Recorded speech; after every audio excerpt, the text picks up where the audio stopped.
completed on the western side with the erection of Palazzo Rosso and Palazzetto Rosso in 600, followed by Palazzo Bianco and Palazzo delle Torrette.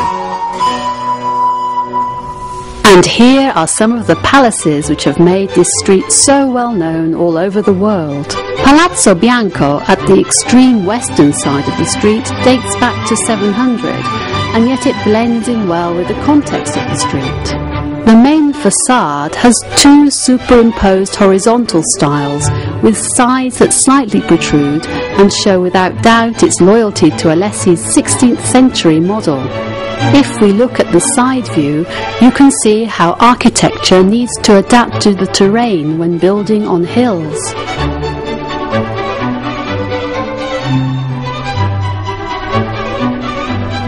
The lack of space in front of the facades makes it difficult to fully appreciate the beauty of the palaces while walking along the street. The view is very different though if you look at them from their terraces and windows.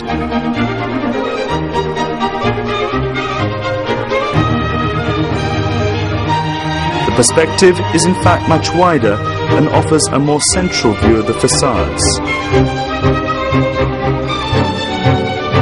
The gardens acquire depth, the interiors space. If one considers the number of travellers coming to Genoa in 600, Niccolò Grimaldi's palace represents the most sumptuous and impressive aristocratic residence, the most admired building among the Genoese nobility. A serious political incident occurred when Giovanni Andrea Doria took over the palace. Ambrogio Spignola, nephew of the first owner, did not accept the court's judgment, refusing him the right of preemption over the residence. He consequently abandoned his country for good to fight for the Spanish in several victorious battles. The entrance to the palace follows the classical model: atrium, courtyard, staircase. The admirable unit of the three spaces is outlined by three different shades of luminosity. In the atrium, the height of the ceiling and the absence of wall decorations invite the visitor to enter the courtyard where the light from the arcades comes from. In the courtyard, the light is soft and refined, filling the empty arcades and concentrating into chromatic dust motes, highlighted by the pink stone from Finale.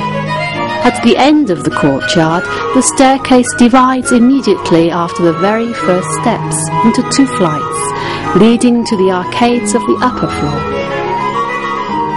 The majestic rhythm of the arcades, separated by columns, embroiders the broad space of the arcade with light and shadow. The bottom side, slender and open to the light, produces a luminous continuity which unites the courtyard and the staircase.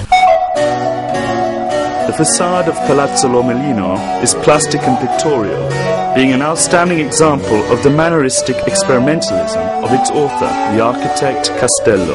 The bearing wall seems to be covered by an extremely thin veil, which, very peculiarly, is asymmetrically bent on the eastern side of the building, thus prolonging the facade towards the beginning of the street.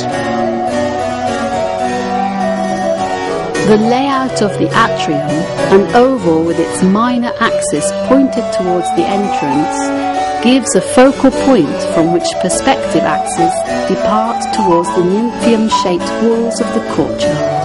The axis of the atrium, the arcade and the courtyard splendidly links the streets to the high ground behind.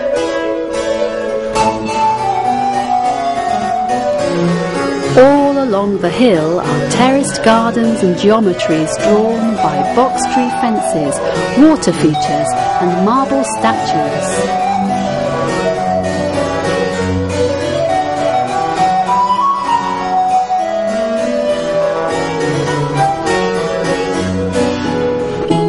Rubens left a prospect of Palazzo Leccari very rich in arcades, corresponding to the original design, which was then modified during its progress.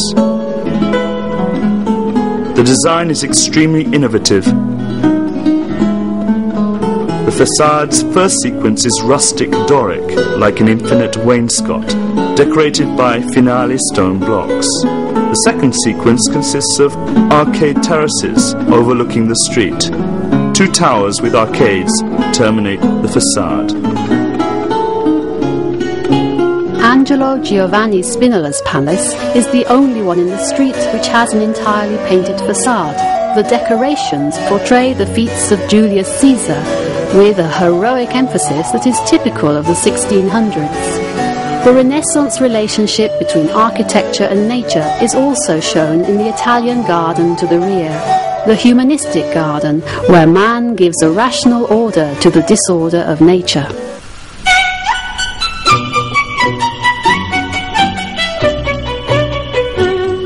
More than 4 centuries have passed by since Strada Nuova was conceived and constructed, during which Genoa has experienced an era of great international financial power, as well as decline due to the shift of all trade traffic to the Atlantic ports, the annexation to the Kingdom of Italy, and the destructions of World War II.